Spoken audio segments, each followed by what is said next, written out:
Okay, let's get it started. Thank you everyone for joining us for the Advertiser Assistance and Retention webinar. This is a big webinar. We had close to 500 registered. Usually some high percentage of uh, attendees makes it to the webinar. But when you do have that many people, it does have the tendency, there can be a lot going on in the chat. We have a number of panelists. There can be a lot going on there. So we're doing our absolute best to make this as structured, as cohesive, and orderly as possible. We kind of put this together in the last 5 days. So really spending almost probably 16 hours a day putting together the material, organizing the panelists. And our goal is that everyone comes away saying this was a good use of my time. Obviously, everybody has a lot going on, and to take an hour out of your day, is you want that to have a positive ROI. You want to walk away and say, "Wow, I'm really happy I took the hour to do that. That gave me some really good ideas." And that's the goal here. Many of us who attend industry conferences, a lot of times we go to those conferences, we talk to somebody else about their problems, they share their insights on things, so we come away and it gives us a lot of value. So that is the goal here. Today is all about the idea exchange. So very quickly about Broadtree, this webinar is not about Broadtree in any way, but just in case you're wondering who is Broadtree, why are they hosting this webinar? Broadtree is an ad manager focused on local digital sales. We work with all kinds of publishers who are in direct sales. 95% of our customers have advertisers that they work directly with. All right, so this is why this webinar is so relevant to our customers and other publishers who look a lot like our customers. So 95% of those clients rely on direct sales, 70% are online only, many have print products, but local news, city and regional magazines, many B2B publications, those are the types of publishers we work with, and we're committed to their prosperity. We want them to be successful, and we know how difficult a time like this is for you and also your clients. And we know that if somebody can facilitate something like this, it can certainly be useful to everybody. So some additional webinars. Tiffany, if you can post a link to the resource page we put together. We had a number of our panelists sent us resources that they wanted to share. So we put together a resource page with anything that our panelists shared, but there's also 2 additional links. A tentative part 2 to this webinar. Clearly, things are happening very quickly. Events are unfolding quickly, and what we talk about today, we might need to talk about something else in 2 weeks, like what works, what doesn't work. There's a tentative part 2. It's not guaranteed to happen, but we scheduled that tentatively for April 8th. So if you're interested in that, if you go to that resource page that Tiffany just posted, thank you, Tiffany. That is a second webinar that will kind of serve as a follow-up. There's not really much of an idea about on the structure of that, but again, idea exchange, what's working, what's not working. And March 31st, in the process of surveying the publishers who have signed up for this webinar, many of them have said that they are print advertisers and they're looking to get up to speed on digital very quickly. So print was their primary product, digital was kind of a secondary thing, and now it's clear that digital is going to have much more importance over the next 2 months. Now is a better time than ever to really focus on that. If you're interested in ramping up your digital revenue strategy, that's with Broadtree and a partner of Broadtree, it's Web Publisher Pro. We're going to put something together for March 31st, all about membership display, native advertising newsletters, everything you need to know about. So if you, again, go to that link that Tiffany posted in the chat window, that'll take you right to the page. Or if you go to broadstreetads.com/blog, click on webinar resources, you'll see that. One other thing. So we've also devoted 100% of Broadtree time to putting together a self-serve advertising tool. It's free for everybody. I won't go too deeply into it because I didn't really put together the points that I think would be best to present it, but self-serve is something that Broadtree kind of did a few years ago and it didn't work the way we wanted it. We took some of those lessons and we decided to apply it to put something together for publishers who may be able to use it at a time like this to help your customers build goodwill, potentially build some leads. And I'll just call it the self-serve advertising tool. If you're interested in that, email me afterward, and I'll send you more details. Again, we put it together so rapidly because this all took place so rapidly that I don't have a more succinct way of describing that. So before we begin, everything today is very early stage. So it's what has worked or what might work on a very limited basis. So I'll move through this fairly quickly and we'll get to the discussion with our panelists. If you have questions, please feel free to type them into the chat. If you have a question or you can share your own experience, if you can answer a question or you can share your own experience, type it into the chat. Everybody is a participant. So it's not just our panelists, it's not just me. This isn't like a one-way thing, a radio broadcast. It's also for you to kind of use that chat window to submit your own ideas and thoughts, potentially to help other publishers just like you. So again, everyone is a participant, and the best thing that can happen is that everyone walks away saying, this was a good use of my time. So very briefly, an agenda. Introduce our panelists. Thank you, panelists, for being with us today. We'll see who those panelists are in a minute. First, what we'll do is a short summary of publisher feedback. So before this webinar, we emailed a whole bunch of publishers, some of which were our panelists, and we asked them a number of questions about advertisers, advertiser pullback, special packages they're putting together for their advertisers. We got a lot of insight, and it really orients around 4 primary areas: serving their readers, assisting their advertisers, and also winning new business. So we'll cover those 3 big topics. This webinar is primarily about advertising retention, right? But we are going to talk about memberships as well, because membership is something that many publishers have been working on and many are seeing more success with at a time like this, and also launching their membership drives as well. So memberships, paid subscriptions, we'll discuss that a bit. And then we'll move into the discussion. Panelists, we have specific questions for them, and then we'll just take open questions from the audience at the end of this. So here are our panelists. Again, thank you everyone for taking the time to be with us today. Again, you know, an hour can be a lot to ask, but I know that all of our panelists are with us today because they are sincerely interested in helping other publishers. We have Kelly from FW Publishing, Uriah from Potomac Local, Kathy from My Edmonds News, Susan from Framingham Source, Kim Newshawk, Gary Collins from Sweetwater Now, Howard Owens from the Batavian, Tom Sofield from Levittown Now, Annette Batson, who's been on many of Broadtree's webinars before.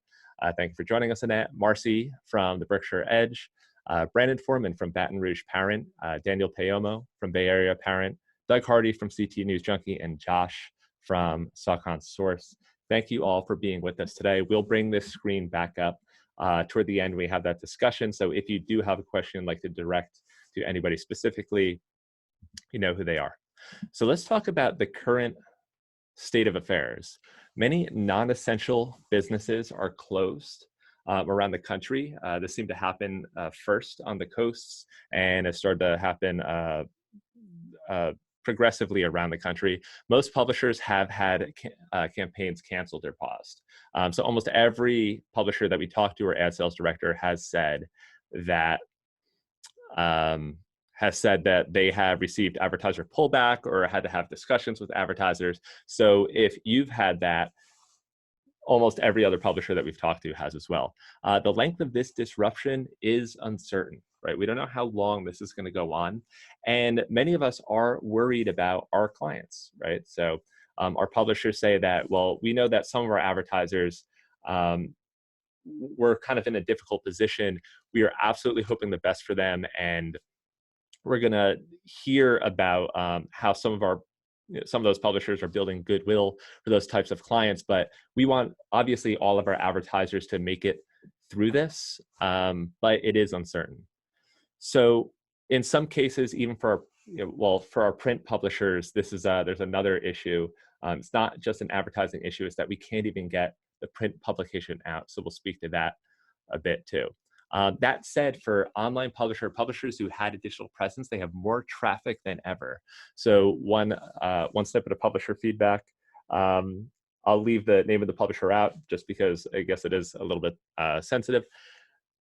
I've had more than 375,000 page views through March 17th. I typically average about 10,000 a day. So that's over double the amount of traffic, and that's been pretty standard. Almost all publishers have said that their traffic has been through the roof.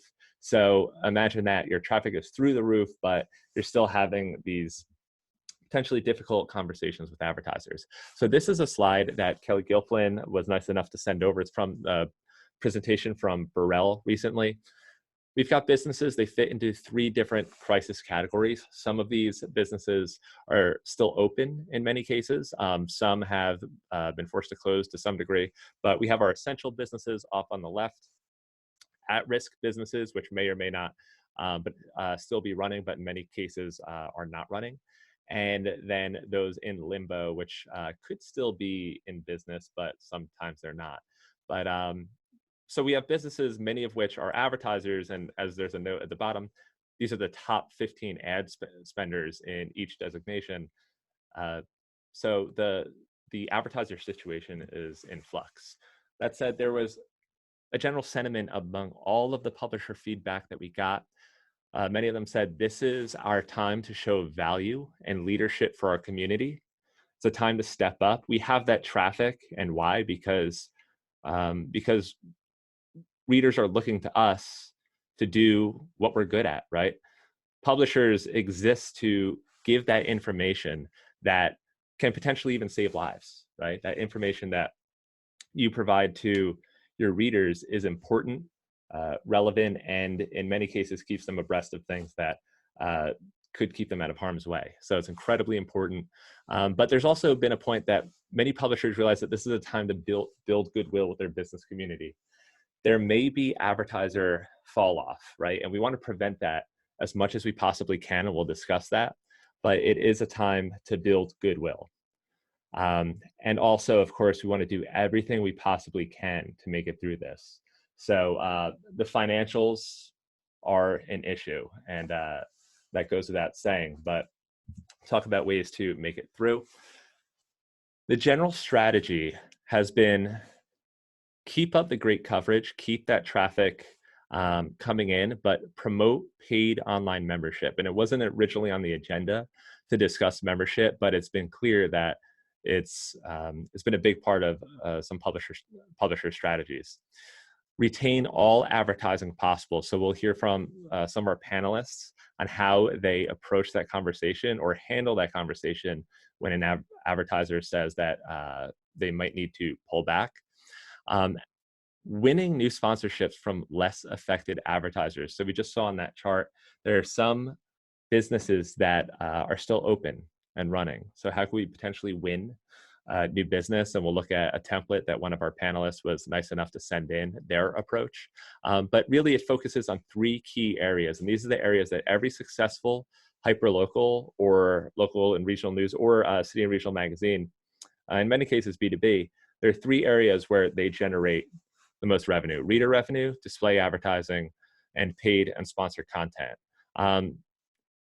The display advertising is paid and sponsored content. Those are kind of taking a hit right now, but reader revenue is that area where it can really push here. So we're going to leverage our increase in traffic in any way possible. So let's talk about that readership and membership. So it's a time to serve our readers, which many of you have been doing very well. And you provide excellent nonstop coverage of COVID-19. Many of you have created dedicated coronavirus resource pages. So I'd say probably 75% of the publishers that I spoke to had something like that already published or in the works. Everyone's been putting out takeout directories, what businesses are open, and what businesses obviously provide takeout. And many have been making appeals to paid membership. So one of our panelists said, our paid readership, and I just put in parentheses, memberships have skyrocketed. And Potomac Local has actually put, they have a similar spin on that paid membership, read now, pay later, which Uriah is nice enough to talk about, and appeals to sign up for that newsletter. So let's just see very quickly what that might look like. Here's Newshawk, have a dedicated category, coronavirus resource page, again, serving those readers. And you can see off on the right, a link to the local takeout and delivery restaurant directory. And Kim Clark will speak to that. And we'll also see what that actual directory looks like in a second. Just promoting your newsletter. you can see like making sure that newsletter call to action is clear and available to your customers. Again, newsletters are so important, not just to build a list, but because it ultimately helps you drive your own traffic, not being subject to just Google or Facebook's algorithms in terms of dictating your traffic. Building your newsletter list is so powerful.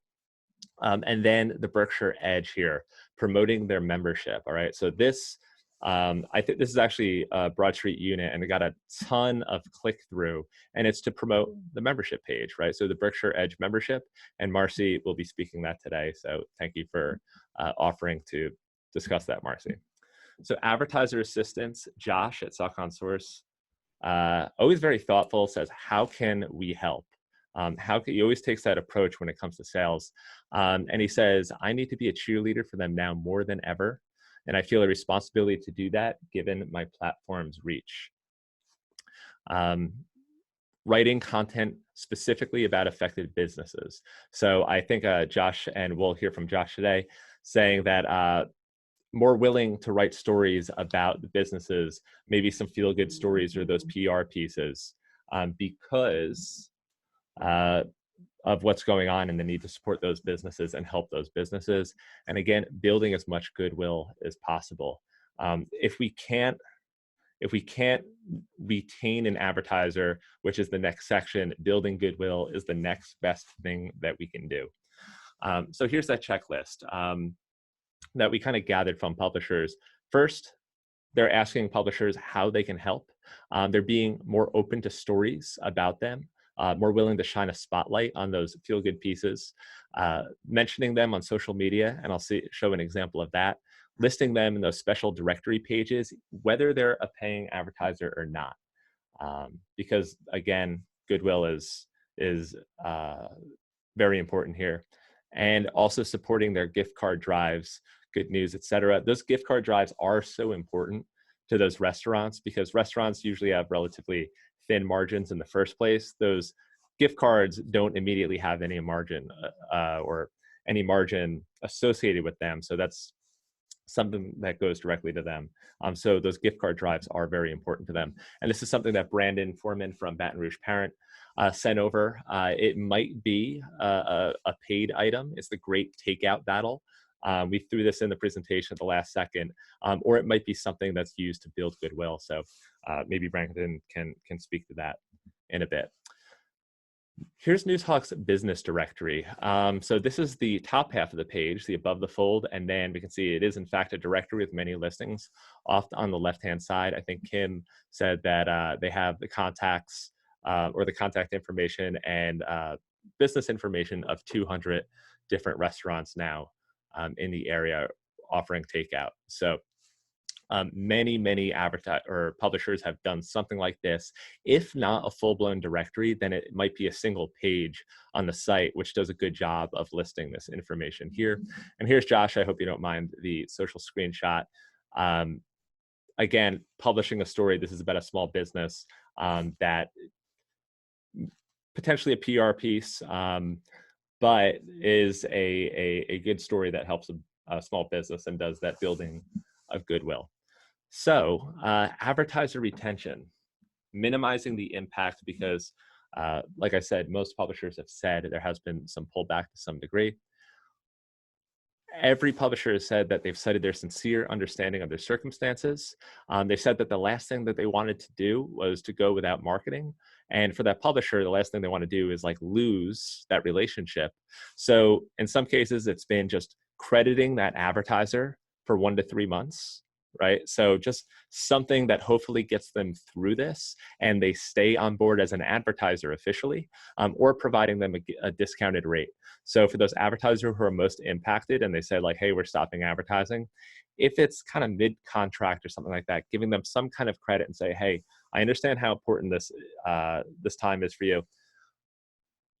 We'll give you a credit and keep you on board, because keeping that relationship is so important. And most salespeople know that it's much harder getting new business or going back to old business and trying to win it again than keeping someone on board, keeping them happy through a rough time like this. So for that renewal checklist, almost every publisher we talk to cites their traffic increase in discussing with their advertisers, offering some kind of discounted rate or package, inclusion in a directory, short sponsored post, anything they can do to deliver more value than they ever have to advertisers. And then winning new business. So if we go back to that Burrell slide, these are the businesses that stay open, right? So these are the ones we can potentially look at as new advertisers. And what some of our publishers said is that they're basically swinging for the fences to win some larger advertisers that they previously didn't really approach. They're also citing their traffic, and they're providing some special rates. You have to provide some special rates to some degree to get those clients on board, and to be clear that you know that this is a time of need. And some have offered coronavirus as almost like a sponsored category. So that resource page, somebody to sponsor that specifically, and of course, putting in your own appeals about your importance to the community in the process of doing that. So Annette sent over her template that she uses. So you can see her wording, and there were a lot of questions about the tone. How do we approach a new sale conversation? It almost feels like there's something wrong with it if we're to approach somebody about advertising in this situation. You can see how Annette approaches it. I think it's very tasteful, speaks to the traffic. And then something Annette does is that she'll put together like a spec ad so that people can see what it is, that they'd be working with. Usually these spec ads are pretty low cost for Annette to put together, meaning that she can put them together without going to a designer or something like that and put that into the email.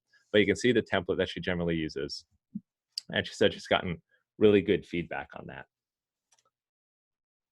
So we have questions for our panel. I think it's time we start asking questions with our panel. And if you do have any questions that are kind of on your mind now and you would like to put those into the chat, definitely go ahead and do that. But when we sent out a Google form to all of the attendees of today's webinar, kind of gathered the ones that seemed to come up the most often among those attendees. So what we'll do is kind of go through some of those questions and ask our panelists how they might approach that. So here are two questions, and intended for Annette and Tom, but if anybody via the chat has other thoughts on this, definitely feel free to put your answers in the chat. How are you or advertising staff dealing with clients who are attempting to cancel or pause contracts?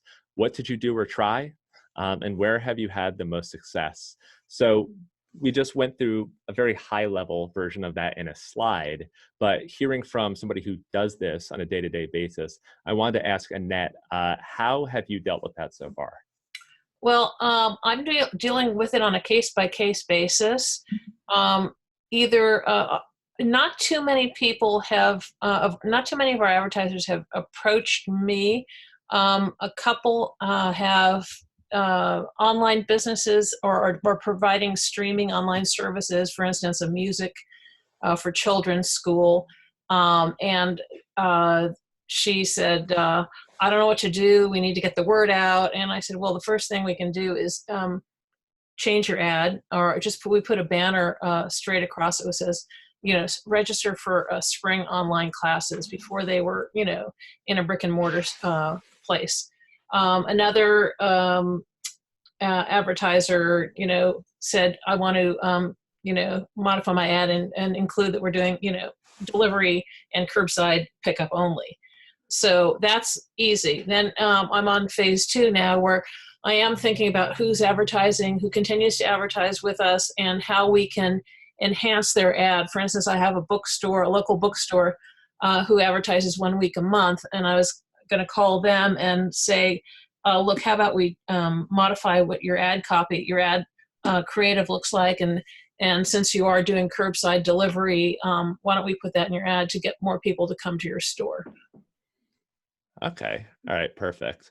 And then Tom, I know we had spoken very briefly by email about diversifying advertising revenue streams. How are you dealing with people who might be looking at pulling back? And also, what are you doing to maybe diversify those different types of advertising you might offer? Sure. I think like Annette, one thing we're doing is trying to be as flexible as possible. Um, Trying to work with people. I guess the way our billing cycles work, we won't see a big impact until next month, but that also kind of scares me because it makes things very uncertain. But I think just being flexible with a child care provider, daycare provider, we're offering them, they've been a great advertiser for years, 50% off at least through June. They've always paid on time. So the people who have always been good to me, I'm trying to be just as good to them. Another thing with diversifying revenue and also getting new clients, I'm also working right now. A lot of our competing Gannett papers offering a free guide, and our local tourism marketing agency is offering free business listings of who's open and what they're offering. So I knew from the beginning we couldn't necessarily charge for that, but one thing we're doing is making that, and we're also suggesting a contribution of $45 for each listing. You know, pay if you can, where we've seen businesses like, you know, hardware stores and the beer distributor, which is, he says he's been doing great business, that they've been able to put some money forward. So that's been one thing that's kind of helped. And just with diversification, I've always tried not to appeal to just restaurants or just retail stores. I've always tried to have a mix, because I've always had a concern of what if you piss off one restaurant and then they all cancel, or what if you piss off one retailer and they all cancel. So I focused a lot on that. And also in terms of diversification, we were going to launch our spring campaign for our membership program in early April. So that's just going to be fast tracked.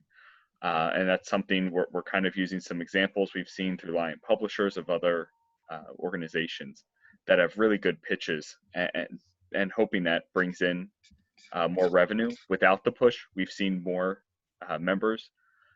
But I think what happens in the next 2 weeks, especially here on the East Coast, is really going to make a big impact on how we do and how we recover from this. Right. Absolutely. All right. Thank you for that. So, Annette, Yeah. so what are your thoughts on how to approach a business? How do you approach somebody for new business when the marketing seems distasteful? This was one of the most common questions. It was kind of like almost iced over anybody's willingness to approach a new advertiser in the first place. Yeah, sure. Well, one thing we have to remember is that everyone is trying to survive. The publishers, the businesses, customers. And so you do have to approach it tastefully, but you shouldn't be afraid of approaching it. How can I help you survive? For instance, yesterday I reached out to a local insurance company who I've wanted to have advertised forever. I haven't, and you know, they know about us, whatnot.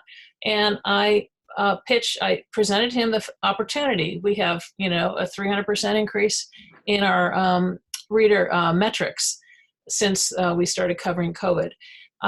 We have reduced our rates.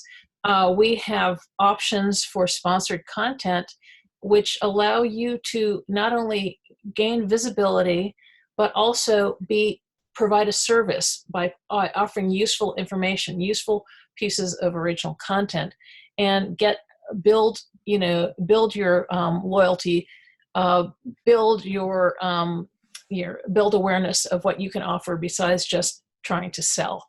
And that's how I approached it with him, and I take it on a case-by-case basis. You know, you just want to be compassionate and sensitive and make it a win-win for everybody. Then it doesn't come off as being tacky or opportunistic.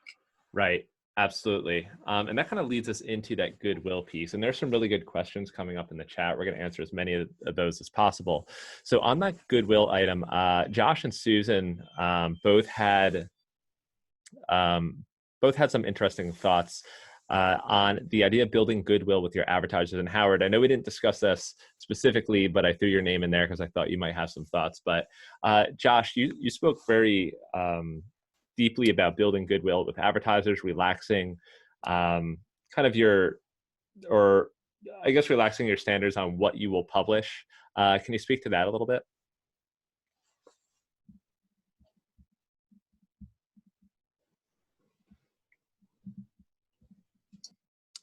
Josh. Okay. All right. Susan, if you wouldn't mind, we'll move on. I can jump in. So some of my advertisers are schools.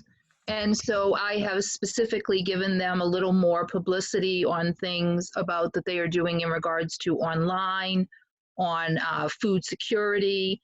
So I've highlighted some of those, but one specific one I did yesterday was European Wax Center.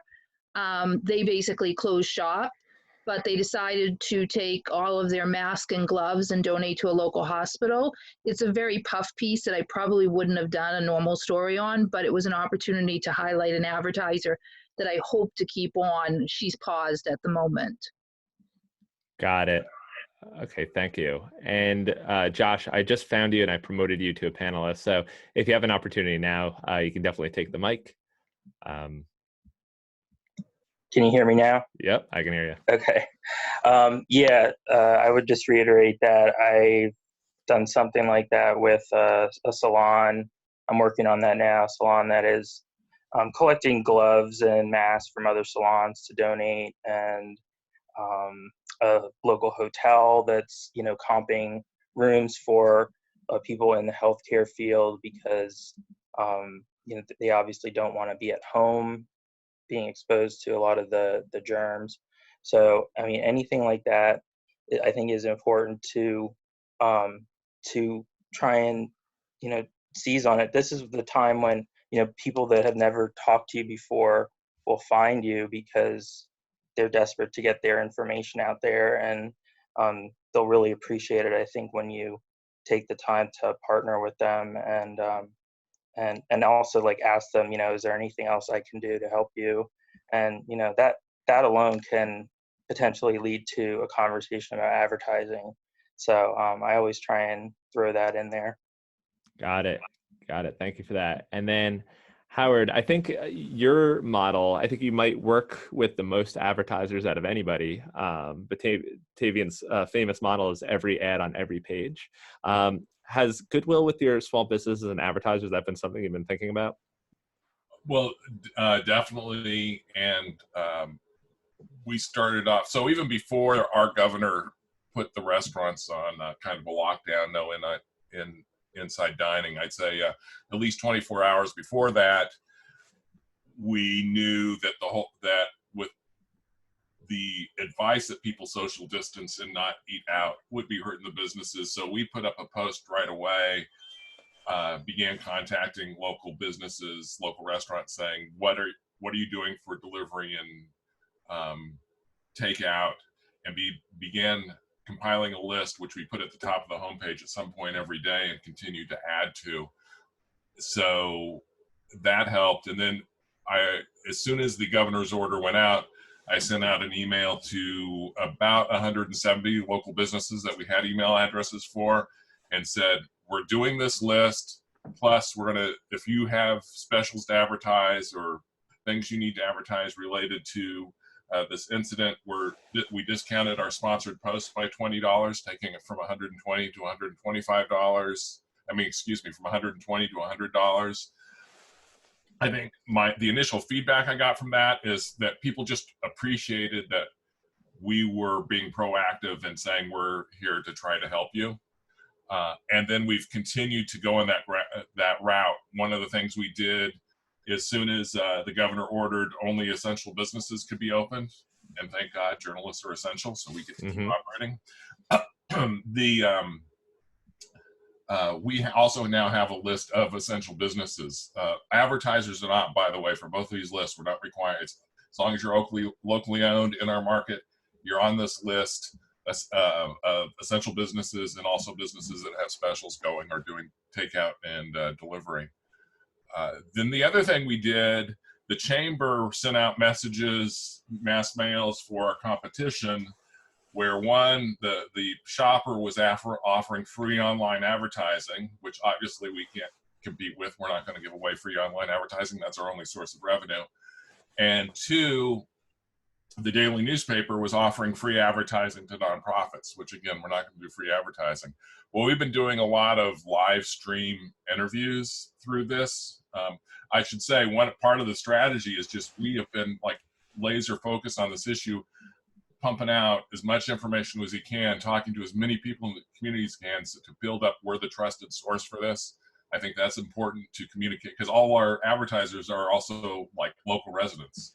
So we're serving them and building that goodwill, I think, with our coverage. So, but we're offering now to our local advertisers and the local business owners, and the chamber sent this out in an email for us. We'll do a free live stream interview. I've had one request for that so far, but we'll do a free live stream interview with any local business. So those are the things that we've been doing to build goodwill. We've had 2 cancellations, and we've picked up 2 new advertisers that called us. We didn't have to call them. Got it. Okay, perfect. Thank you for that.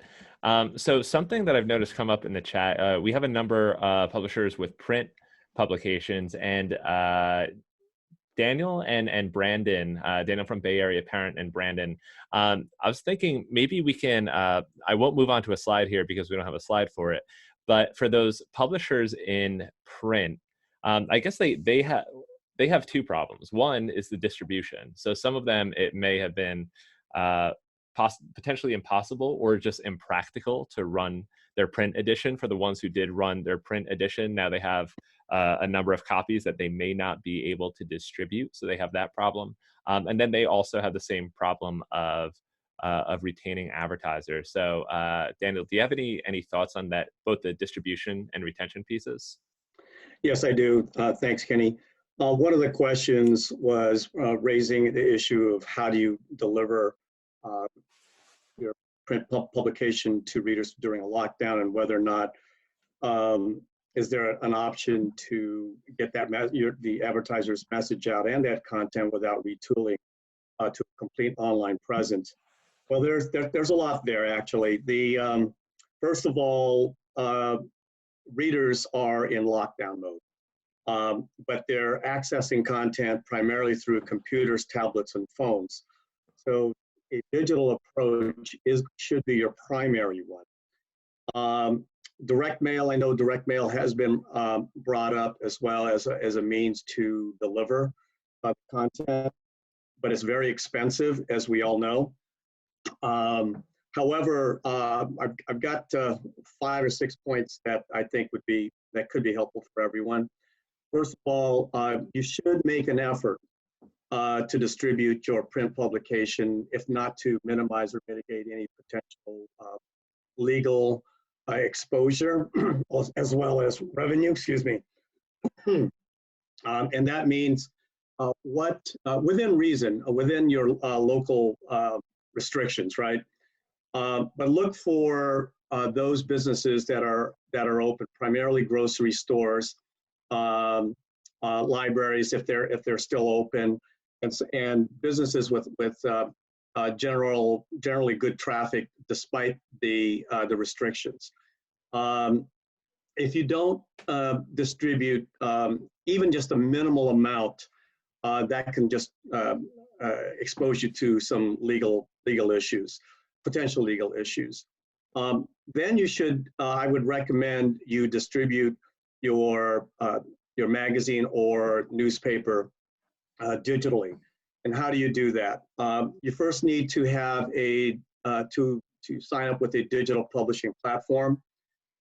Some of those include companies like Blue Toad, Advanced Publishing, Next Book Media, and Udo. And what do? They basically take your PDF of your publication, and everybody has to have some sort of PDF, whether to print via printer or through companies like Issue. So that should be easy to do. But these digital publication platforms can either create it into a digital magazine format via PDF or HTML.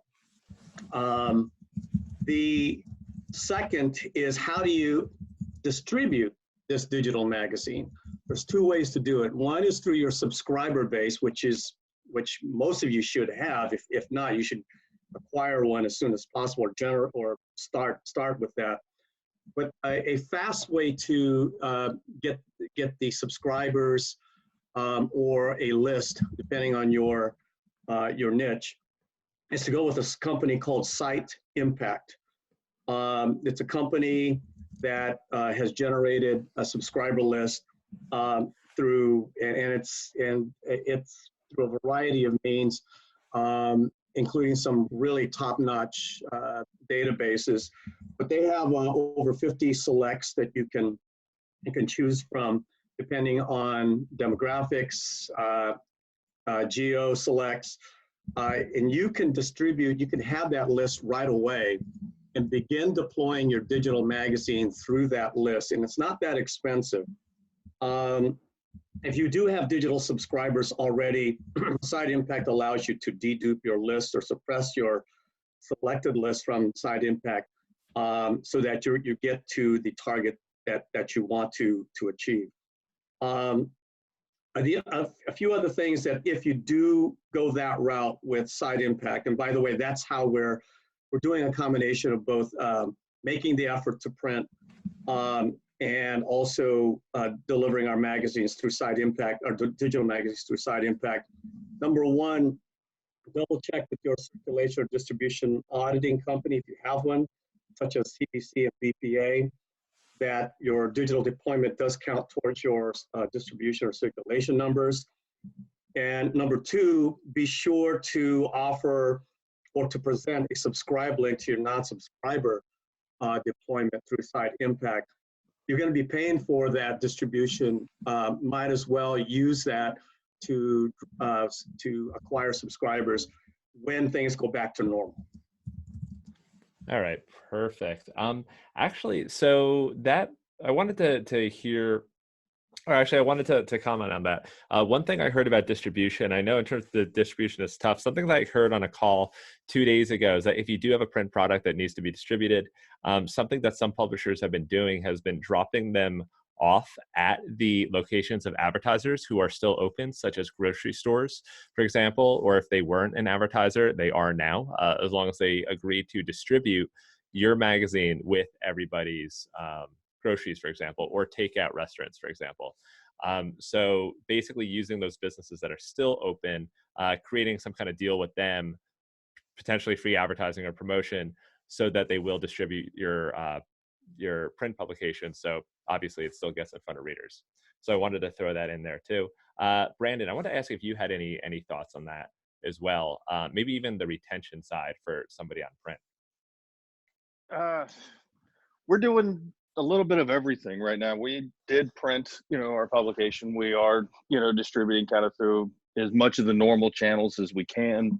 One of the things that we are adding, hopefully we'll have it up later today or, later this evening, is we've decided to take, which we had a decent subscription base, but we've decided to take and offer a 3-month free subscription to readers in our community. And we're going to be launching kind of a campaign that's going to be, subscribe, today, 3 issues for free, no credit card required. And then we're also putting processes in place to where part of that messaging that we're going to be putting out is, subscribe, sign up today or subscribe today, and it goes in the mail tomorrow, so that they know they'll actually get it. They're not having to wait, until the next issue or feel like they missed it. So we're hoping that'll do a couple things. One, it'll show advertisers and people in the community that we're still here and we're, top of mind. And then also we did kind of a little sample with it before we kind of rolled this out in scale, is we had a lot of people actually take advantage of it. And I think that'll help our sales teams when they go back out and they do make some of those calls, that we can say, look, over a 7-day period, we gained, X number of thousands of, subscribers. People are actually wanting the content. So we think that'll be, something that'll be helpful for us. All right, awesome. Thank you for that. So moving on to back to our scheduled questions. So again, talking about messaging, and I think Doug and Gary both had some good thoughts on this. I'm just starting ad sales, and I wonder if the messaging should be different given the circumstances, because these would all be new sales and not renewals. And I personally, I would say absolutely, definitely keep your messaging contextual and sensitive. But Gary, I want to go ahead and get your thoughts on that. In terms of the messaging, how are you approaching it? And also, in terms of retaining, what's your messaging there? All right, there. Can you hear me, Kenny? Yep, I can hear you. So obviously it'd be really hard to do new ad sales right now. And I think the way that we would do that is to try to tie it around a campaign, a community campaign. I've been lucky enough. I have a good group of affiliate news sites here in Wyoming, Oil City News with Sean Houck, and then County 10 with Will Hill up there. So we've been kind of throwing ideas around. We're all kind of doing something similar, a community campaign based on supporting these businesses, especially those restaurants, bars that are, being forced to do takeout delivery. We've created that takeout delivery curbside page, and then we've gone out and asked people to get involved in that. So a lot of the times they can, we'll do a half and half, like buy half in gift cards, and then half would be in cash. And, you try to make them feel like they're part of the solution. And so that's kind of what I would look at for new ad sales, for retention, kind of the same thing, drawing that community vibe between your advertisers so they know that they're part of something bigger than just putting their ad on your site. We've seen that work even with our current advertisers. I guess the Pareto principle comes into play right now more than ever. Find that 20% of your clients or 80% of your revenue is from, and rally the troops and really truly build something that's community, whether that's Facebook groups or emails or whoever, whatever you work best in. All right, perfect. Thank you for that. So just kind of injecting Kathy in here too. Kathy, I think you might have some really good insight. How might you approach that? I know you mentioned potentially some special packages around this time, but what has your messaging been like, and have you put together those packages and given a shot there?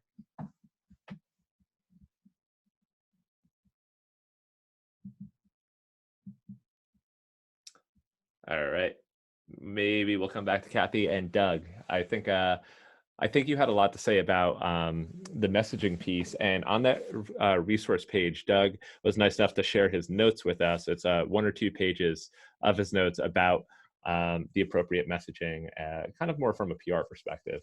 Doug, would you want to talk about that a little bit? Yeah, we work with crisis communication specialists, and they handle political clients. And I got a chance to talk to 3 of them about how to manage crisis communications, crisis management for brands. And they came up with a variety of ideas, but the central theme here is that there's some basic messages for your clients. One is, we're open, but here's what you need to know to access our services. Another one is hey, we're still here, but we can't wait to be back. We can't help you right at this moment, but we will be back. And then another one is, we can't provide our services, but here's what we're doing for the community. Talking about donations in kind or otherwise, volunteerism of staff. And a really important thing is what you're doing for your employees, because a lot of folks are talking in very negative terms about how they're being treated by their employers. So if you have a positive message about that, share it. And that's one way to maybe keep somebody advertising that is thinking of bailing. The message can be to stand in solidarity with your customers. We're in the same boat, and understand how hard this is for everyone. And they can adjust their rates for whatever services they're offering within that conversation. I was going to suggest quickly too, and I've mentioned this in the chat, publishers are marketing engines. And if you know some communications people, some firms that specialize in crisis communications, do a webinar for all of your clients as well as potential new clients. Market a webinar on how to manage your marketing in this crisis. And that will build your funnel, and it will start the conversation without looking as if you're it won't provide the appearance of an unsavory ad solicitation. Build that funnel in a way that is positive. Right, I totally agree. All right, thank you. So we're almost coming up to the end, but we have 2 things that I definitely want to talk about I think are valuable. One is the directory. So we haven't had anyone really dive into that. I want to ask him about that, but also the readership. All right, so that's a huge part of this, is that building our membership base. So we have 3 people, Uriah Kaiser, Kelly Gilflin, and Marcy, who are going to share a little bit about the the readership, let's all try and like get what we have to say into, I know it's going to be hard to do, about a minute. And that way we kind of have it all in the hour for anybody who has, some very strict blocks set up on their calendar. And then we can expand a little bit afterward, especially on that readership part. But Kim, I want to ask you about the directory. So a lot of people are doing them. Others want some examples of good ones. I thought you had a great one. Would you want to talk about that a little bit? And I also promoted Kim to a panelist at the last second, so Kim may or may not know that she has access here. Kim, can you hear me? I can. I can. All right, you're on. Can you hear me now? Yep, I can hear you. Okay. All right. Thank you, Kenny. Well, the idea to do a takeout, curbside pickup, and delivery restaurant directory actually kind of came from the three partners getting together when this all started, saying, well, what can we do to help the community and to help small businesses? Because, small businesses are really our bread and butter. So we just quickly spoke with our web team, and they used Freeform as the form for us to send a link out through social media is how we launched it, to just say, hey, we're putting together this free directory for restaurants that are still doing takeout, delivery, and curbside pickup. So we got that done within, we brainstormed, we thought about the information we wanted. Our web designer was a little overwhelmed, so it took about a day for them to get that live. And I think I launched it on our Facebook group Friday night. And, within minutes, we started getting listings. And so it's been 5 days now, and we have 200 restaurant listings. And these are all across Santa Barbara County. So it's a very diverse directory in terms of location, types of restaurants, from a hot dog stand to a really upscale restaurant. We really did it as a way to help our readers and to help small businesses. But my mind looking at it was, well, we've never really got a lot of restaurant advertising, and I've wanted to do a restaurant directory, and now we already have one. They're just listings, but I see this as a huge opportunity once this all is figured out and we're back to normal. Now we can leverage this and do some display advertising. Hopefully we've got the contact name, the email of all of these businesses that we didn't have before. And that's usually the hardest part is, how to reach out to that correct contact. Mm-hmm. And the sponsorship opportunity to sponsor our restaurant section, our local Goleta Chamber of Commerce is very interested in sponsoring it as well. So we may get some revenue from it before we even can monetize it with the restaurants, just having that. So it's been amazing how quickly, and every day we get, 10 to 20 more of these listings. So I see it as a win-win, just because this was an untapped area of business that we have never really been able to capture. Restaurants generally don't have a lot of money, but if you can't make it up in, a large dollar buy, you make it up in, quantity. So low price point, lots of people, and that's probably what we'll do at the end of all of this. Got it. All right. Thank you for sharing that. So I know we're coming up on the hour. This isn't necessarily end, but if you do have to go, whether you're a panelist or attendee, thank you for attending. I will send out the recording to this webinar to everybody who both attended and the panelists, so you'll have that for yourself, but also to share with your team. I will also send along the chat transcript. I believe I'll have access to that. Something I definitely want to talk about is membership, though. So we'll save that, or we'll start on that now. Maybe devote 10 minutes to that. And then if there are any lingering Q&A questions, hopefully if any of our panelists are still available, we'll go ahead and answer those. So the official end, or the official segment ends now. Thank you everybody for joining. I hope this is helpful. I hope you can walk away and say, okay, the hour spent with those publishers, those panelists, those other attendees was definitely helpful. So I appreciate that. Best of luck running your own business and moving forward. Now on that unofficial piece, the membership piece, we have 3 publishers. 2 have had their membership going for a little bit of time, or their membership drives, and 1 has just launched. So I thought we'd start with the one that I believe just launched, Kelly from FW Publishing. Thank you for hanging on. If you still have the time, if you could tell us a little bit about your membership launch and how you're promoting that to your readers, that'd be very helpful. Sure. Can you hear me? Yep. Okay, great. So this was something we've been planning for probably about 6 months.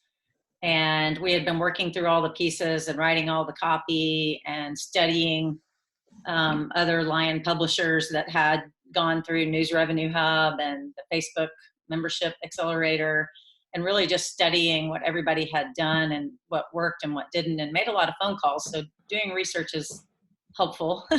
And we were going to launch this in June. And luckily, we already had all the pieces together. So we launched this past Monday.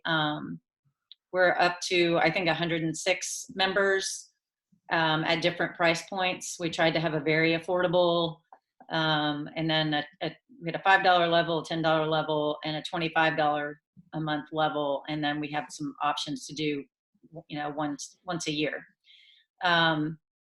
I think that this is an odd opportunity to talk about what we do and how we're working 16-hour days, and our reporters have not stopped once, other than to sleep, and trying to provide our community with what they need to know.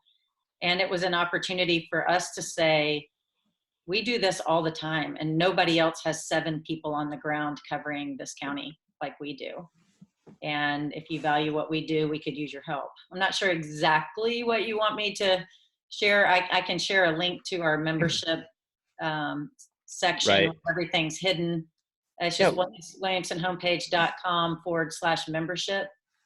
Right. And was there anything specific you wanted me to? Well, I think the fact that you're launching it now, it's the perfect time for it. I was interested in hearing how you presented that to your readers. And I think that's perfect. I mean, what we can do is we can put that on the resource page so everyone can have a look.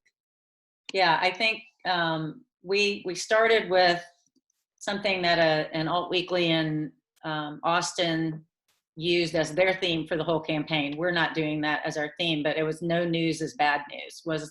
So we're writing an article every day this week, pushing it out.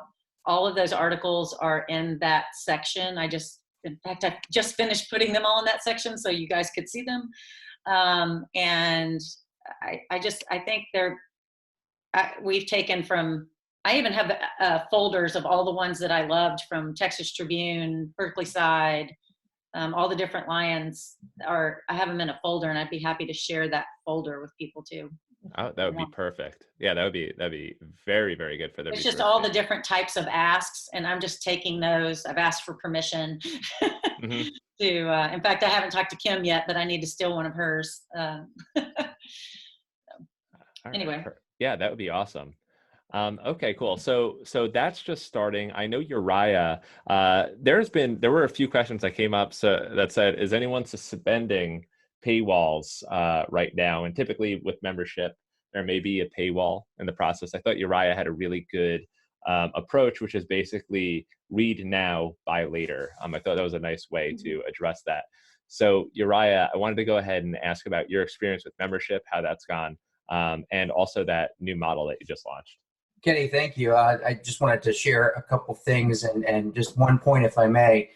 Publishers, you're in business to help people, right? That's why we got into this business, and helping people is what businesses do. And so if you started your website to uncover corruption and go after the city council and be a dogged news reporter, you can do all that, but first you have to help people. And if this lesson teaches us anything, if we set that groundwork now and help these businesses recover, that's going to build your revenue, that's going to build your relationship with these businesses, and in the end, that's going to help you uncover more corruption and do the thing that you love and that's reporting the news. About the paywall that we just launched. So have you ever, show of hands everybody, have you ever done a website redesign and launched a new paywall provider in the middle of a pandemic? Anybody? Anybody? No, don't Not a do lot it. of hands, nope. Yeah, please don't do it. We did. And so our website, it looks great. It's completely redesigned. We moved from Memberful to a new paywall provider called LaterPay. And it's something that we started talking about in October of last year, and decided that we would, and then just one thing happened after another, and then we just got it launched. And it just so happens that we were able to incorporate the launch into our messaging about COVID-19, because our old paywall provider, Memberful, to get our 14-day free trial, you had to enter a credit card number, and it was a hard stop. It was a barrier to entry, as I like to call it. And what really excited me about LaterPay is you can read now, pay later, or get a subscription. The way LaterPay works is if you price an individual article at whatever price you want. We have them at 49 cents each, and you can read as many of those 49-cent articles as you want until you hit $5. And once you hit $5, you can pay or don't pay. But if you don't pay, you're not going to be able to read anything new. So we use that messaging. It was just kind of luck of the draw opportunity to say, listen, we're doing our part. We're like other businesses. We spent the weekend putting out this messaging that we are doing our part by pivoting and changing the way we do business from an old paywall that required a credit card number, is very strict, to this, so you can read the news that affects you. We have always had a sort of mixed model of what we put behind the paywall. Easy writes and press releases, typically were free to read. And all of our original content has always been behind the paywall since we launched our paywall back in January of 2018. And for the most part, that's still the case. We started. I had a good conversation with Jay Center. Many of you might know him from the Shawnee Mission Post in Kansas, and Jay is of the mindset, and he's been real successful with his subscription membership program. About he doesn't want to be the decider of what goes behind the paywall and what doesn't. He wants to let the reader decide what content is worth paying for. And so I thought that made a lot of sense. And so more of our content is going behind our paywall now, especially now that we give the option to read now, pay later.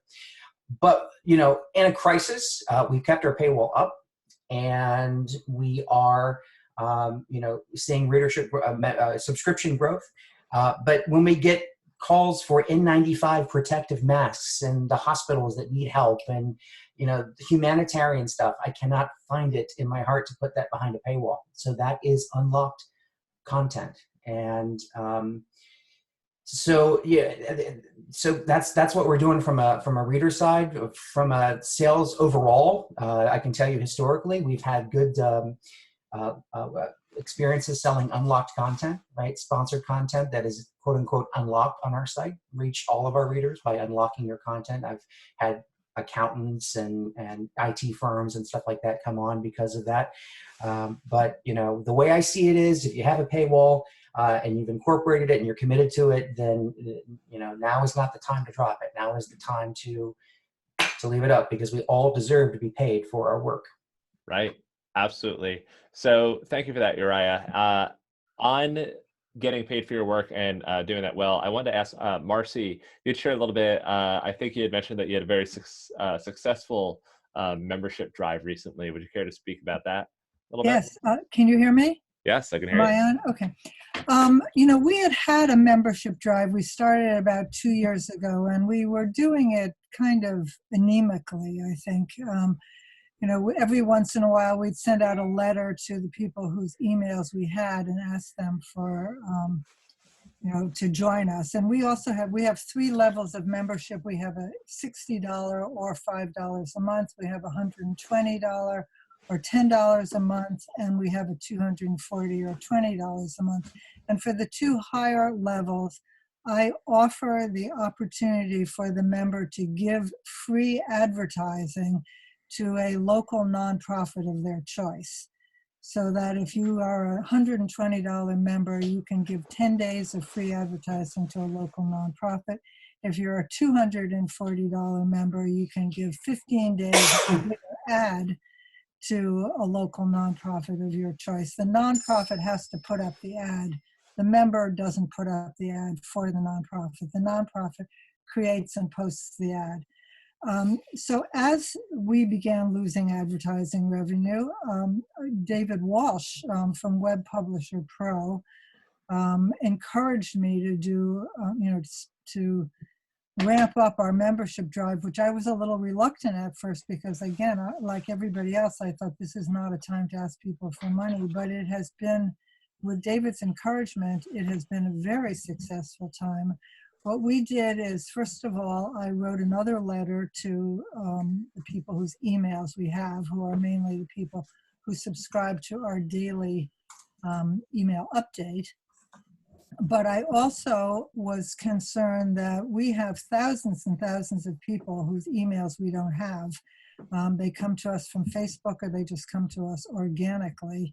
And so for the first time ever, we put a pop-up up on our site, which, is a roadblock pop-up. So you can't get through it, and you can't see the edge until you X out or respond to that ad. It's been very successful. In about 10 days, we have had about a 25% increase. We were hovering around 400 members, and we're now up to 525 or 530. Most of them are at the $60 level, but we've had some at the 120, and this morning I got one at the 240 level. The message that but the message, I've been very careful about the message because, I'm begging for membership, but I don't want us to sound pathetic. I don't want us to sound like we're going out of business or we won't get through this period. So that essentially my message is, if we're helping you, please help us. That's perfect. I've tried to make it reciprocal. I've also, we are free, we have no paywall. And so the other message that I've put out is, we, since the beginning, we've wanted to be the forum for community conversation, and we feel that all of our members, all members of the community should be invited to the table to participate in this important community conversation. And so those of you who are in a position to pay at least $5 a month, please help us keep ourselves free so that the rest of the community can participate. Now, I don't know what message is working, but the combination, and with the pop-up, which we've always resisted doing pop-ups, and I have had some complaints from a couple of people who are saying, isn't there any way I can log on to the Edge without getting that pop-up? And I write them a very thoughtful note back and say, explain to them why we're doing the pop-up and how, why we need to try to reach people beyond just those whose emails we have. And people have responded, yes, they get it, so they'll bear with us. So we're going to keep pushing. Katie, can I jump in? Oh yeah, absolutely. We did one letter last week. We're doing another letter. We did another letter Tuesday, and I think we're going to do a second letter this week, which we've never done before, to do 2 letters and keep the pop-up up. So. Right. It's working very well. So Marcy, thank you for that. I think Gary had some comments. Gary, did you want to comment on? Sorry, Kenny, yeah, I think that's good information, but just even some actionable items I think that any business can do right now is, even as you're giving away free advertising, like I know we're putting all of the restaurants on our takeout delivery page. We're doing that for free, but we're having them sign, through a type form. It's going into a Google sheet. We're asking for their email. We're asking for their number, their business contact information. All valuable later when you go back to try to sell to them. You provided them a service during this time, and now you have, you can go back and use that as a tool later that might not be revenue today, but down the road, I think that relationship will show increased sales. And I just wanted to mention that, as we talk about members and just information is important to collect when we're doing these type of things. And then, using those tools that are already available to go back later and use those leads. All right, awesome. Thank you for that, Gary. And thank you, Marcy, for kind of sharing the numbers there on your success with that. So congratulations on that, and best of luck in the next few weeks while you're pushing that. So what I did want to do is, so we have membership. The focus of the webinar is originally about advertising. What I did want to do is, again, say thank you to the panelists and the audience. We'll open it up to any questions, if anybody has them, for our panel. And I understand if you're a panel and you've been hanging on, you've been thinking like, I was only committed for an hour and I have to drop. I appreciate how long you've stayed on. But if you have to go, no worries at all there. But for those of you, if you don't mind hanging on and our audience has some questions, I did want to allow for a little bit of that questioning, which I know has been taking place in the chat. But if anybody does have an additional question that they would like to have a panelist answer, maybe we can do something like that. So if you do have a question, as to the audience, if you do have a question that you would like our panelists to answer, definitely go ahead and drop that in the chat. We'll just hang on for a second. Kathy, I know that I from my admins, I know that I had spoken or had or I had moved on to, I think it was Doug, and didn't get a chance to get your input on the messaging. But I figure while we're waiting for some questions to roll in, I wanted to ask how you've dealt with any advertisers looking to pull back, what your messaging has been to them, and if you've done any kind of like discounted packages and how you put that together. So I guess what I'd like to share was something that was really successful, that we're really poised because of being digital to do, is to adapt packages perhaps for nonprofits, because we have the ability to use our RSS feeds to our newsletter, to our social.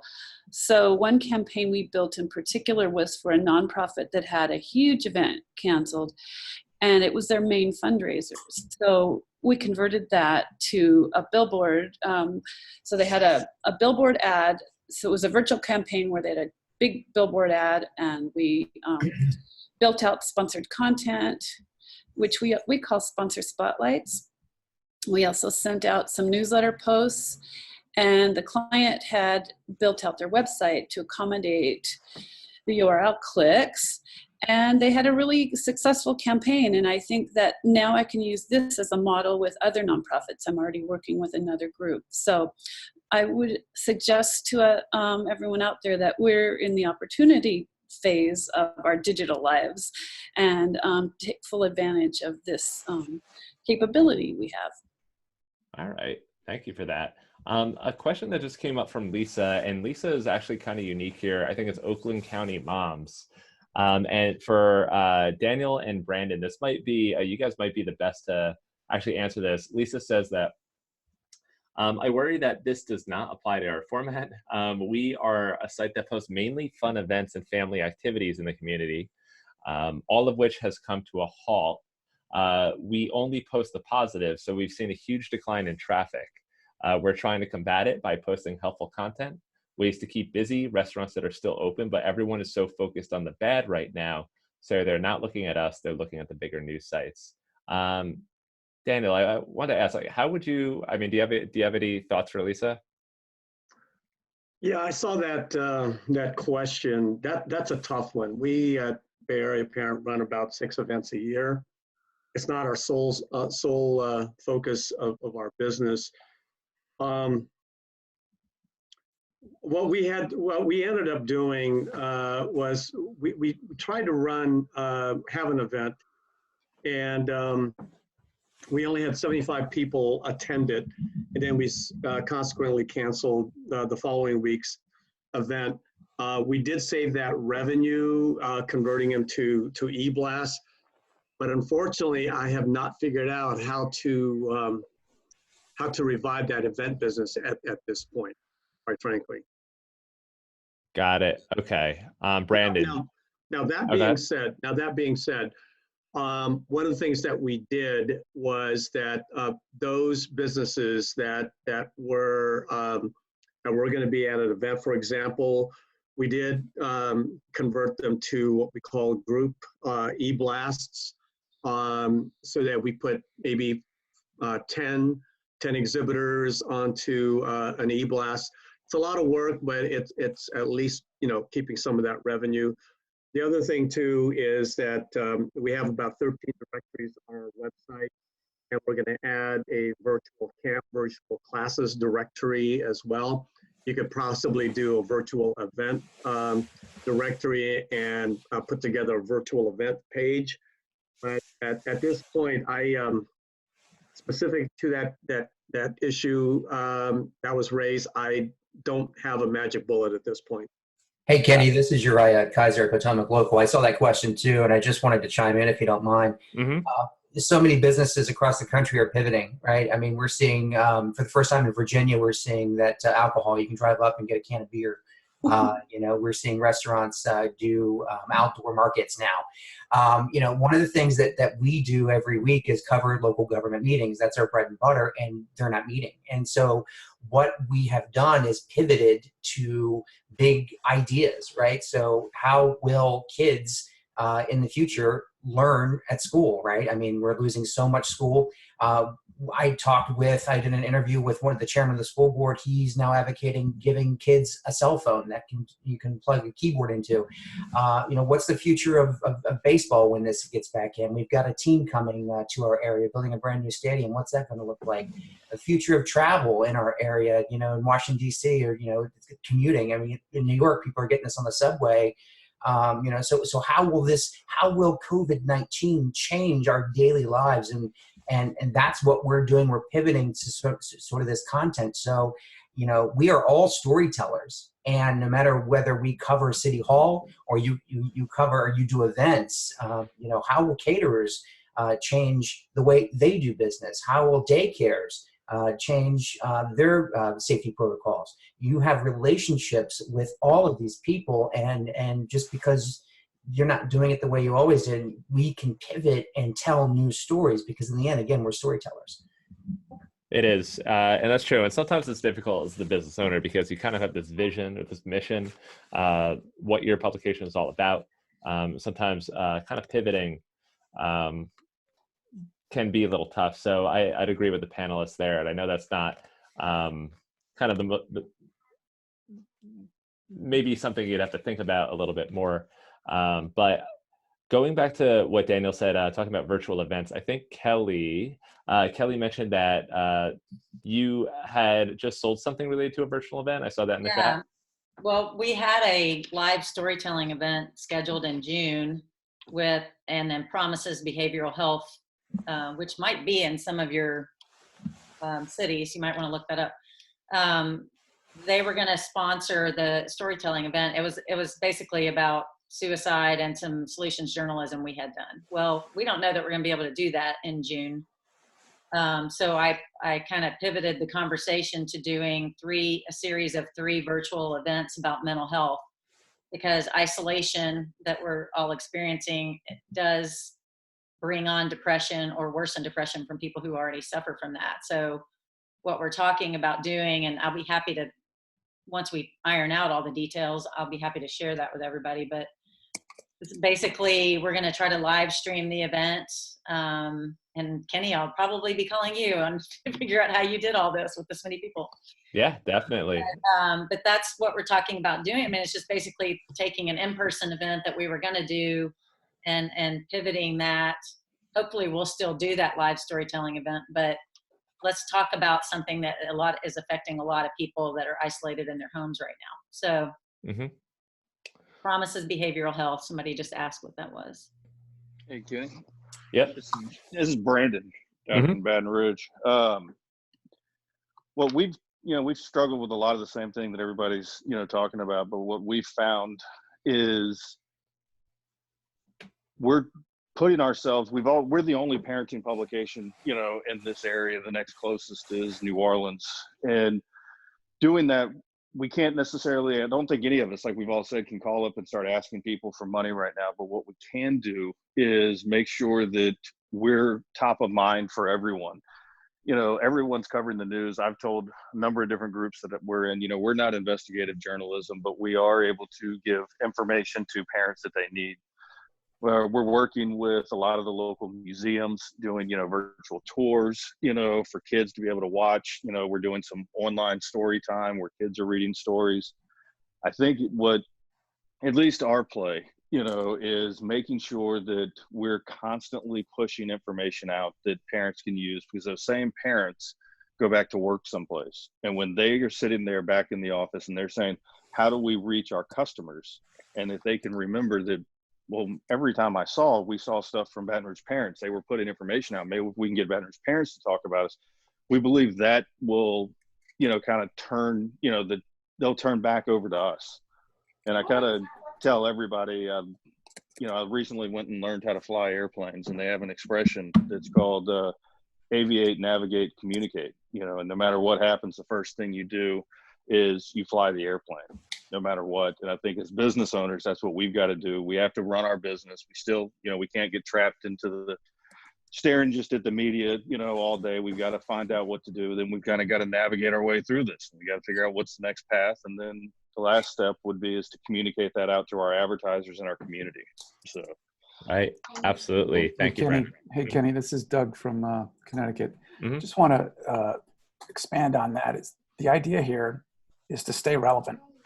If you can't stay relevant, it's going to be really hard, regardless of what you're doing. So if your current content strategy is not maintaining relevance, it is important to pivot there.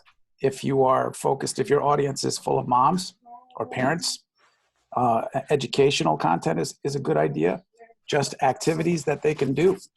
Provide content on activities they can do. And if many of your clients are, you know, event oriented for kids, things like that, they're desperate to maintain their relevance because they can't work in person anymore.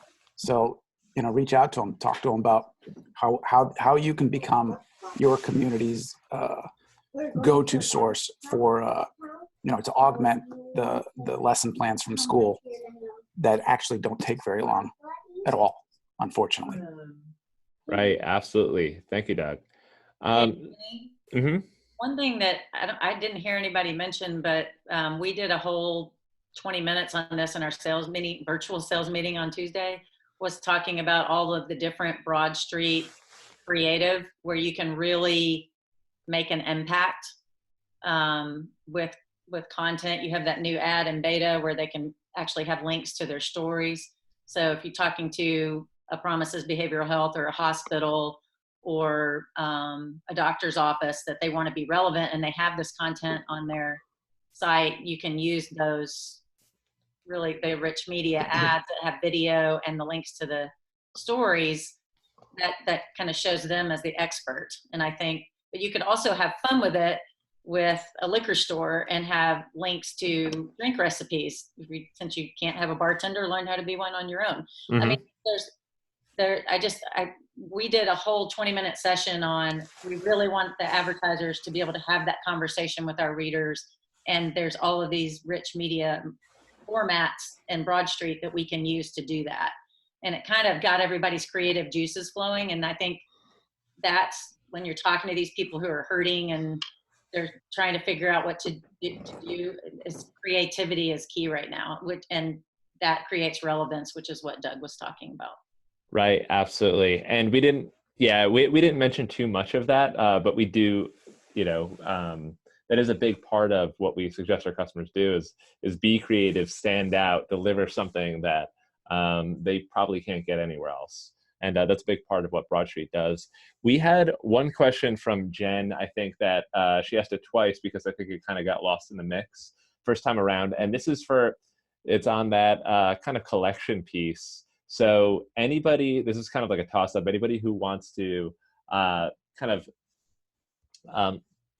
give their thoughts as to how they would handle it. Jen asks, how are you handling clients who ask for a cancellation or pause, but also owe you unpaid invoices? So non-payment, an issue no matter what your business you're in sometimes. Has anybody had to deal with that so far? And if not, how might you deal with that? If they have unpaid invoices, it kind of suggests that they were struggling anyway. So you might want to just let them go and kind of rest back on that old salesperson's monicum. Some will, some won't. So what? And next, I know that sounds harsh, but we have to invest our efforts where we have people that are viable. Mm-hmm.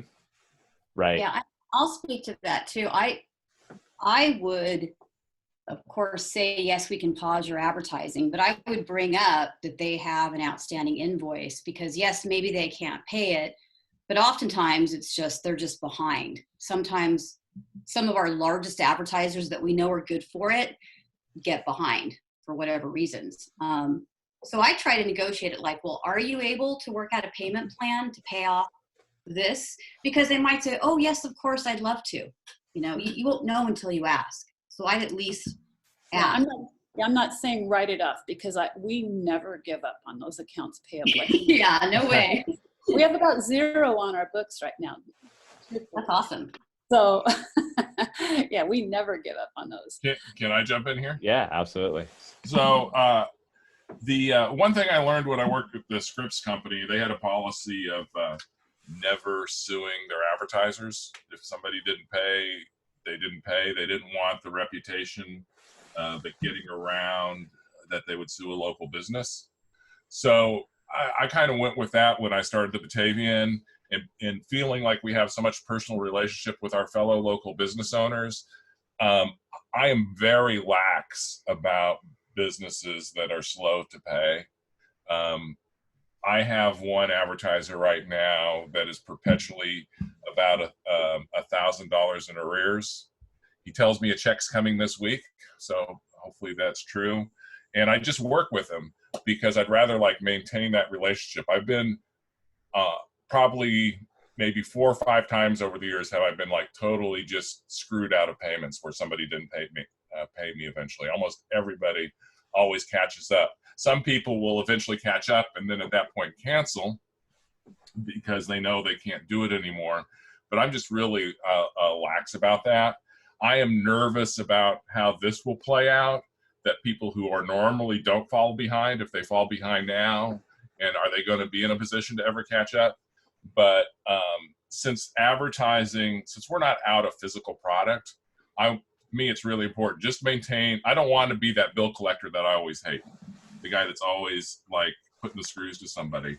I'd rather try to find a way to work with somebody so that we maintain relationships and maintain that reputation for being easy to work with. Right.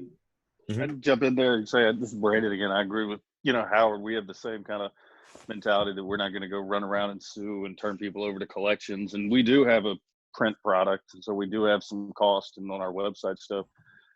I did have some interesting conversations over the last week with some advertisers that were talking about, canceling, pausing, doing different things. Then on some of those, to the person who had a question with, the past due, I personally believe the times that we're in right now, it's about, conserving cash and generating cash. And if there's some things that you can do, maybe if it's on your own site, maybe it's not, obviously maybe not some like leaderboard ads, or if it's, some sponsored content that you can place out there for somebody who, if maybe they owe you a little bit of money and you can say, look, if you can kind of start paying a little bit towards it each week, I'll give you a little bit of this on the site and I won't, necessarily charge you for it, or we'll charge you a little bit discounted rate and we'll push it to the end and let's just keep some cash flow moving. I think sometimes we're going to have to going forward, kind of help some people out, even though it's not something we normally would just give away. It might be a way for them, because otherwise they're just going to say, well, what are you going to do? So. Okay, I want to throw something out there. It's kind of a brag, if that's okay. But I know there's print people on here, and our print competitor just handed us a very large account. I just got off the phone with one of their large regular local advertisers. They created a directory of businesses that are open, and it's like a business card size ad, and they're charging like $50 for it. We've been giving that away, as I said, from the beginning. We're listing every business that's open and what you're doing for free. That's just a directory listing on our site. Our competition wants to pay for it. This guy, this advertiser pointed out to them that, hey, it sounds like they're trying to profit off other people's misery. He got a nasty email back, and he said he's done with them. So that's why I think, that now is the time to like just promote. You're here to promote your local businesses. That we're all in this together. The community needs you. We need you. We need to get the information out and do things that help facilitate communication and information that's useful to people, and what businesses are open and what they're doing. To me, there's also a news aspect to it. People need to know that. So we're not going to charge for the news aspect. We're not putting marketing, and this guy understands that. We're not even putting marketing messages in this directory. It's just who's open and what they're doing. If somebody wants to do a marketing message, then they buy an ad. And I think most business people understand that. Right. Absolutely. And I think kind of that philosophy has been a big part of this webinar, building that goodwill, understanding the needs of the business, and kind of serving that as best you can. So I think what we should do, we're about an hour and a half in. I think we'll cut it off here. What I will do is, it looks like the recording went through just fine. I'm going to wrap this all up, get it on YouTube. I'll send it out to everybody who attended. Thank you so much, everybody who did attend. Thank you so much to the panelists. I'll send you emails afterward. I really appreciate your time spent not only in that first hour, but also hanging on afterward, participating in the chat, and helping out our audience here. Kenny, can I just ask, this is Marcy, will you be able to send out the chat also? I believe I will. Information, and I'd exactly. like to be able to read those. Yeah, there's a lot of good info in there. So I'm pretty sure I get that chat file. So I'll post that on that same resource page. So anybody who's still on the call, I'll make sure that the video and this chat log goes on the resource page. And also any additional links that anybody would like to send me, kenny@broadshidads.com. We'll get that all posted to the resource page. So again, thank you to everybody. Best of luck going forward. If you do have any follow-up questions, email me and I will forward that to the appropriate person on our panel. Enjoy the rest of the day. Take care. And again, I wish you all the best of luck.